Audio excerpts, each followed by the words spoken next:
जय हिंद. तर स्वागत आहे तुमचं आणखीन एका नवीन व्हिडिओमध्ये. तर बघा, आजचा व्हिडिओ हा नाही का स्पेशल मुलींसाठी असणार आहे. तर मुलींच्या जे काही 800 मीटर असतं, काय 800 मीटर रनिंग, ठीक आहे. तर मुली नाही का प्रॅक्टिस हे करतात, पण ज्यावेळेस प्रत्यक्षात नाही का आपल्याला टाईम काढायचा असतो किंवा आपली टेस्ट असते किंवा आपण नाही का फायनल ज्यावेळेस नाही का ग्राउंड द्यायला, पोलीस भरतीचं ग्राउंड द्यायला मैदानात उतरतो, तर आपला नाही का टाईम येत नाही, पाय भरतात, दम लागतो, अशा बऱ्याच नाही का समस्या नाही का जाणवतात. तर ह्या कशामुळे होत असेल तर नाही का आपला एक प्रॉपर नाही का प्लॅन नसतो किंवा प्रॉपर हे नाही का रनिंगचं शेड्यूल नसतं, किंवा आपण रनिंग करतो किंवा प्रॅक्टिस करतो पण नाही एक शेड्यूल नाही का त्याचं नसतं, आणि त्यामुळे काय होतं की आपला जो काही टाईम आहे तो नाही का व्यवस्थित येत नाही, पाहिजे त्याप्रमाणे नाही का परफॉर्मन्स करू शकत नाही. त्यामुळे नाही का त्यासाठी तुम्हाला मी रनिंगचं एका हप्त्याचं शेड्यूल देणार आहे.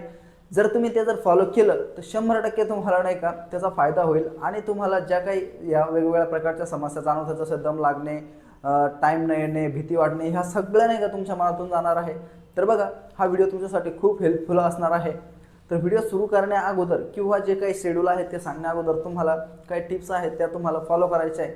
जसं की जर तुम्ही रनिंग करताय तर रनिंग हे नाही का तुम्हाला खाली पोटी करायचं नाही, म्हणजे विदाऊट काही खाल्ल्याचं रनिंग करायचं नाही, ठीक आहे. तर तुम्ही काय खाल्लं पाहिजे, तर सकाळी सकाळी तुम्ही ज्यावेळेस समजा रनिंगला जाणार आहे तर त्यावेळेस तुम्ही नाही का 2-3 खजूर म्हणा, किंवा त्याचबरोबर एखादी केळी, किंवा जे काही भिजवलेले हे असतात कडधान्य, तर ते तुम्हाला खायचे नॉर्मल, ठीक आहे. जास्त प्रमाणात पण खायचे नाही, जेणेकरून तुमची जास्त प्रमाणात खाल्लं तर पोट वगैरे दुखू शकतं, आणि कमी प्रमाणात खायचं म्हणजे तुमची एनर्जी ही टिकून राहील, ठीक आहे. हे शेड्यूल सांगण्या अगोदर ज्यांनी समजा आत्ताच नवीनच सुरुवात केली आहे तर त्यांनी अगोदर काय करायचं आहे, तर कमीत कमी नाही का 15 दिवस ते 30 दिवस नाही का फक्त तुम्ही सारखी स्लो रनिंग करत राहायचं आहे. ते हे याच्यासाठी की जे काही तुमचं समजा पाय वगैरे असतील किंवा तुम्हाला दम वगैरे असेल तर ह्या गोष्टी तुमचं काय होईल, तर तुम्हाला नाही का एक सवय होऊन जाईल बॉडीला.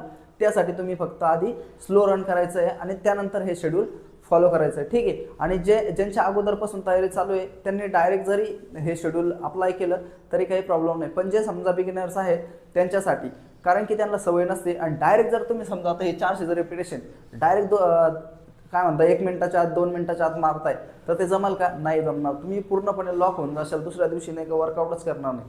त्यामुळे तुम्हाला अगोदर तुम्ही 15 दिवस आणि जास्तीत जास्त 30 दिवस नाही का स्लो रन हे करायचं आहे. तर बघा, आता एका हप्त्याचं शेड्यूल हे नाही का कसं असणार आहे, तर बघा, सगळ्यात पहिले आता समजा सोमवार आहे, तर सोमवारी तुम्हाला काय करायचं आहे, समजा तुम्ही ग्राउंडला गेले आणि ग्राउंडवर गेल्यानंतर कोणतीही क्रिया करण्या अगोदर तुम्हाला अगोदर नाही का वॉर्मअप करायचं आहे, जेणेकरून तुमची बॉडी ही काय होईल, गरम होईल. त्याच्यानंतर तुम्ही हे वर्कआउट करायचं आहे, म्हणजे तुम्हाला सीन पेन म्हणा किंवा इतर इंजुरी ही होणार नाही, ठीक आहे. तर बघा, आता सोमवारच्या दिवशी तुम्हाला कोणकोणते वर्कआउट करायचे, तर बघा 400 मीटरचे नाही का तुम्हाला 6 रिपिटेशन कमीत कमी मारायचे आहे सुरुवातीला, ठीक आहे. याच्यापेक्षा जास्त मारू शकत असाल तर तुम्ही जास्तही मारू शकतात, पण कमीत कमी हे 6 रिपिटेशन तुम्हाला कंप्लीट करायचे आहे. ते पण समजा आता 400चं एक रिपिटेशन तुमचं कंप्लीट झालं, ठीक आहे. एक रिपिटेशन कंप्लीट झालं, 2 मिनिटाचा तुम्ही रेस्ट घ्यायचा आहे, म्हणजे बॉडी पूर्ण रिकवर करून घ्यायची आहे, म्हणजे तुम्हाला पुढचं रिपिटेशन मारण्यासाठी फुल एनर्जी लागेल. तर 2 मिनटं रेस्ट झाल्यानंतर पुन्हा पुढचं रिपिटेशन तुम्हाला मारायचं आहे, ठीक आहे. सुरुवातीला म्हणजे टाईम थोडा जास्त जरी लावला तरी चालेल, 2 मिनिटाचा वेळ घ्यायचा आहे, 2 मिनिटात तुम्हाला एक रिपिटेशन कंप्लीट करायचं आहे, आणि एक कंप्लीट झाल्यानंतर 2 मिनिटाचा रेस्ट घ्यायचा आहे, आणि त्याच्यानंतर पुढचं रिपिटेशन करायचं आहे, ठीक आहे. आणि त्याच्यानंतर तुम्ही जो 2 मिनिटाचा टाईम लावलेला आहे तो हळूहळू जशी तुमची सराव होत जाईल, प्रॅक्टिस होत जाईल, तसं तसं तुम्ही कमी करायचं आहे, ठीक आहे. हे 400चे 6 रिपिटेशन करायचे. त्याचबरोबर बघा, लेग वर्कआउट, जे मुली म्हणतात ना की आमचे नाही का पाय भरतात, शेवटचा राऊंड ओढल्या जात नाही, तर ते ह्याचमुळे फक्त नुसतं पळून चालत नाही, तर तुम्हाला नाही का बॉडी जे आहे तर बॉडीचे वेगवेगळे पार्ट, समजा लोअर बॉडी, अप्पर बॉडी, याचे नाही का एक्सरसाइज पण करणं तितकंच महत्त्वाचं आहे, ठीक आहे. तर लेग वर्कआउटमध्ये तुम्हाला काय करायचं आहे, तर साईड सेटअप्स मारायचे आहेत, ठीक आहे. त्याचबरोबर नाही का दोऱ्या मारायच्या आहेत, दोऱ्या तर सगळ्यांना माहिती आहे, ठीक आहे. दोऱ्यावरच्या उड्या, ज्याने काय होईल तर तुमचे पाय जे आहेत तर ते मजबूत होतील, आणि तुम्ही ज्यावेळेस समजा शेवटचा शूट मारणार आहे किंवा समजा 400 मीटर झाल्यानंतर शेवटचं 400 मीटर मारणार आहे तर तुमचे पाय भरणार नाही, ठीक आहे. त्याच्यासाठी हे बेस्ट वर्कआउट आहे. त्याचबरोबर पायऱ्या ज्या असतात, पायऱ्या, तर त्या पायऱ्या मारायच्या आहे तुम्हाला, ठीक आहे. जर समजा 20 पायऱ्या जर असेल तर 20 पायऱ्याचे तुम्हाला कमीत कमी नाही का 10 सेट मारायचा, ठीक आहे. त्या पायऱ्या तुम्हाला पळत पळत चढायच्या असं, ठीक आहे ना, समजतंय ना पायऱ्या मारणं म्हणजे, ठीक आहे. हे झालं आता सोमवारचं वर्कआउट. त्याबरोबर बघा आता नेक्स्ट डे म्हणजेच मंगळवार. ठीक आहे. आणि हे वर्कआउट झाल्यानंतर तुम्हाला नाही का डेली काय करायचं आहे तर नाही का स्ट्रेचिंग करायचं आहे. ठीक आहे. वॉर्मअप करायचं आहे. का बरं तर बॉडी नाही का रिलॅक्स होण्यासाठी. जर तुम्ही हे केलं नाही तर बॉडी ही लॉक होईल. ठीक आहे ना, त्यासाठी. नेक्स्ट डे बघा आता मंगळवार. तर मंगळवारी काय करायचं बघा, मंगळवारच्या दिवशी तुम्हाला नाही का कमीत कमी 25 मिनिटे काय करायचं आहे, स्लो रन करायचं आहे. ठीक आहे. तर स्लो रन करत नाही का राहायचं. 25 मिनटं म्हणा, 30 मिनटं म्हणा, तुम्ही स्लो पळायचं. जास्त फास्ट पण नाही, जास्त स्लो पण नाही. तर मीडियम पद्धतीने तुम्हाला हे 25 ते 30 मिनटापर्यंत पळत राहायचं आहे. मग ते कितीही किलोमीटर हो, 2, 3, 4, 5 तुमच्या याच्यानुसार आहे, तर ते पळत राहायचं आहे. ठीक आहे. Slow run. त्याचबरोबर नाही का पोटाचे एक्सरसाइज. तर बघा जे म्हणता ना की रनिंग करताना नाही का माझं पोट दुखतं, ह्या साईडला दुखतं, इकडं दुखतं, तर ते याचमुळं की पोट नाही का तुमचं हे नरम असतं आणि पाहिजे त्या पद्धतीने नाही का हे होत नाही. जे आतडे वगैरे असतात तर त्याचे नाही का आपल्याला सवय नसते पळण्याची. त्यामुळे मग जे काही पोटाचे नाही का तुमचे एक्सरसाइज आहे, जसे की सेटअप्स मारणे असेल मारायचे आहे. ठीक आहे. तर हे झालं मंगळवारचं. त्याचबरोबर आता बुधवार. तर बुधवारच्या दिवशीचं काय, कोणकोणते वर्कआउट तुम्हाला करायचं आहे तर बघा स्लो फास्ट रन नाही का तुम्हाला करायचं आहे. ठीक आहे. आता स्लो फास्ट म्हणजे कसं तर बघा आता हा समजा 400चा ट्रॅक आहे. तर त्याच्यात नाही का तुम्हाला सुरुवातीचं हे 100 मीटर जे आहे ते फास्ट मारायचं आहे. ठीक आहे. त्यानंतर पुढचं 100 मीटर हे तुम्हाला स्लो मारायचं आहे. पुन्हा तुम्हाला हे फास्ट मारायचं आहे, पुन्हा स्लो मारायचं आहे. ठीक आहे. अशा प्रकारे तुम्हाला हे स्लो फास्ट रन करायचं आहे. तर 400चे तुम्हाला कमीत कमी 6 राऊंड मारायचे. मधी तुम्हाला एक पूर्ण 400चा राऊंड कंप्लीट झाल्यानंतर 2 मिनिटाचा रेस्ट घ्यायचा आहे. त्यानंतर पुन्हा तुम्हाला स्लो फास्ट हे सुरू करायचं आहे. ठीक आहे. त्यानंतर हे स्लो फास्ट झाल्यानंतर काय करायचं आहे तर 400चे कमीत कमी 4 रिपिटेशन तुम्हाला मारायचे. ठीक आहे का नाही. कमीत कमी एक रिपिटेशनला तुम्ही म्हणजे टाईम लावून पण पळू शकता. म्हणजे बघा 20 सेकंद म्हणा किंवा 30 सेकंद असा टाईम घेतला तरी चालेल, काय प्रॉब्लेम नाही. सुरुवातीला हळूहळू तो टाईम कमी करायचा आहे. जशी जशी आपली कॅपॅसिटी वाढेल, जशी जशी आपली स्ट्रेंथ वाढेल, आपला स्टॅमिना ज्याप्रमाणे वाढत जाईल त्याप्रमाणे हा टाईम पण तुम्ही कमी करायचा आहे. पण ज्यावेळेस सुरुवात करताय त्यासाठी तुम्हाला हे सांगतोय. ठीक आहे. तर हे झालं बुधवारचं दिवसाचं.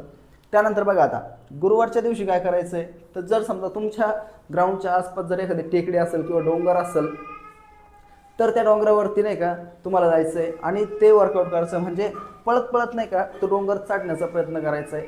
म्हणजे हिल रन तुम्हाला करायचं आहे. बरोबर आहे. बरोबर. आता हे झालं हिल रन. बरोबर. पुढं काय करायचं तर पायऱ्या. ठीक आहे. तर हे नाही का हिल रन म्हणा किंवा पायऱ्या म्हणा, दोरी म्हणा, हे नाही का तुमच्या पायासाठी खूप महत्त्वाचं आहे. जे पाय भरणारे समस्या आहे ना त्याच्यासाठी हे करायचंच आहे तुम्हाला. जोपर्यंत तुम्ही करत नाही तोपर्यंत तुमचा तो प्रॉब्लेम नाही का सॉल्व्ह होणार नाही. त्यामुळे ठीक आहे ना. तर पायऱ्या मारायच्या आहे, पुन्हा दोऱ्या मारायच्या आहे. तर ह्या दोऱ्याचे पण तुम्ही नाही का सेट करू शकता बरं का. तर समजा आता 50 दोऱ्या तुम्ही लगातार मारल्या, हा एक सेट. असे तुम्ही 4 ते 5 सेट करू शकता. 2, 4 अशा म्हणजे छोट्या सेटपासून जास्तपर्यंत तुम्ही जाऊ शकता. ठीक आहे. त्याचबरोबर बघा आता हे झालं. पुन्हा नाही का तुमचं वर्कआउटमध्ये 100 मीटरचे 4 रिपिटेशन तुम्हाला कंप्लीट करायचे. ठीक आहे. तर हा झालं गुरुवारचा तुमचा शेड्यूल. नेक्स्ट बघा आता शुक्रवार. तर शुक्रवारी काय करायचं आहे पुन्हा तुम्हाला नाही का लॉंग रन करायचं आहे. तर लॉंग रन करायचं आहे कमीत कमी 3 आणि जास्तीत जास्त 5 किलोमीटरपर्यंत तुम्हाला नाही का लॉंग रन करायचं आहे. आणि हे लॉंग रन नाही का नुसतं ह्या स्लो रन सारखं नाही करायचं आहे. ठीक आहे. तर इथं नाही का तुम्हाला टाईम पण लावायचा आहे आणि त्या टायमामध्ये तुम्हाला येण्याचा प्रयत्न करायचा आहे. ठीक आहे. तर अशा पद्धतीनं हे लॉंग रन तुम्ही कंप्लीट करू शकता. ठीक आहे. नेक्स्ट बघा आता शनिवारच्या दिवशी पुन्हा जो समजा बुधवारी वर्कआउट केला होता तोच करायचा आहे. फक्त थोडंसं नॉर्मल चेंज आपण त्यात करू. स्लो फास्ट रन करायचं आहे. पण आता बुधवारी तुम्ही कसं केलं तर 100 मीटरचे स्लो फास्ट घेतलं होतं. ठीक आहे. तर आता शनिवारच्या दिवशी काय करायचं तर 200 मीटरचा नाही का आता हा 400 मीटरचा ट्रॅक आहे. तर 200 मीटर फास्ट, त्याच्यानंतर 200 मीटर स्लो.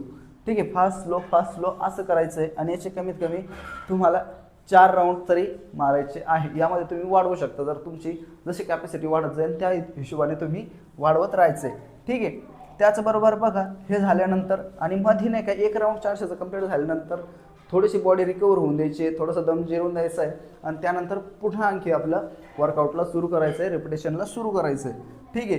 पुन्हा 400ची नाही का तुम्हाला 4 रिपिटेशन हे मारायचे मध्ये नाही का 1 मिनिट 1.5 मिनिटाचा टाईम देऊन. ठीक आहे. तर याने काय होईल माहिती आहे का, ज्यावेळेस तुम्ही स्लो फास्ट वगैरे हे करणार आहे किंवा हे रिपिटेशन टाइम लावून पाळणार आहे ना, तर तुम्हाला जो काही समजा जो काही शेवटचा राऊंड असतो किंवा 800चे जे काही 2 राऊंड मारायचे, तर तुम्हाला नाही का जे काही खेचण्याची सवय आहे ना, तर ती यामध्ये लागणार आहे. किंवा समजा तुमच्या पुढे एखादा नाही का स्पर्धक पळतोय, तर त्याला पाठीमागं टाकण्यासाठी तुम्हाला हे स्लो फास्ट म्हणा किंवा रिपिटेशन नाही का टाइम लावून पळताय म्हणजे विदिन टाईममध्ये यायचं आहे, तर तुम्हाला त्या ठिकाणी सवय लागणार आहे. त्याचबरोबर तुमचं 100 मीटरसुद्धा याने इम्प्रूव्ह होणार आहे. म्हणून ह्या गोष्टी नाही का खूप गरजेच्या आहे आणि खूप फायद्याचं आहे. जर तुम्ही हे शेड्यूल जर फॉलो केलं, तर तुम्हाला 100% सांगतो की तुमचं नाही का रनिंगमध्ये इम्प्रूव्हमेंट होणार म्हणजे होणार. आणि तुमचे पाय पण भरणार नाही, पोटात पण नाही का दुखणार नाही आणि दम पण लागणार नाही. फक्त हा शेड्यूल तुम्ही नाही का व्यवस्थित केअरफुली नाही का फॉलो करा, नक्की फायदा होणार आहे. त्याचबरोबर बघा आता संडे, तर संडेच्या दिवशी तुम्हाला काय करायचं आहे, मस्तपैकी नाही का रेस्ट करायचं आहे. त्याचबरोबर नाही का स्ट्रेचिंग वगैरे करायची, बॉडी रिलॅक्स करायची आहे. आणि म्हणजे का बरं, तर नेक्स्ट म्हणजे सोमवारसाठी तुम्हाला रेडी होण्यासाठी पूर्ण बॉडी ही रिलॅक्स करायची आहे. म्हणजे पुन्हा त्या जोमाने तुम्ही हा वर्कआउट करणार आहे. त्यासाठी संडे हा रिलॅक्स करायचा आहे. आणि हे एका हप्त्याचं शेड्यूल झाल्यानंतर कमीत कमी 15 दिवसांनी नाही का 800 मीटर, जे की 800 मीटर आहे, तर याची नाही का टेस्ट द्यायची, टाईम लावून तुम्हाला पळायचं आहे. तर हे याच्यासाठी हे बिलकुल टाळायचं नाही, कारण नाही का बऱ्याच मुली किंवा मुलं जे आहेत, तर नाही का जे टाईम काढायचं असतं ना, तर ते काढत नाही. तर का बरं, तर भीती वाटते काय होईल काय नाही.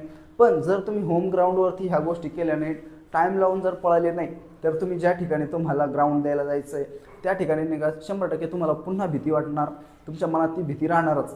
तर ती भीती घालवण्यासाठी तुम्हाला नाही का 800 मीटरचा टाईम हा हप्त्यातून जरी नाही काढला, कमीत कमी 15 दिवसातनं तरी काढायचं आहे. 15 दिवस म्हणा किंवा 1 महिना म्हणा, तर तुम्हाला टाईम काढायचा आहे. त्याने तुमची जी भीती आहे मनातली, ती नाही का नाहीशी होण्यास मदत होईल आणि तुमचा टाईम पण इम्प्रूव्ह होईल. ठीक आहे, तुम्हाला सवय लागेल, ग्राउंडवरती तुमची नजर पूर्णपणे मरून जाईल आणि जे काही तुमची भीती आहे ती नाही का पूर्णपणे नाहीशी होईल. तर बघा, अशा प्रकारचा हा आपला शेड्यूल होता पूर्ण एका हप्त्याचा.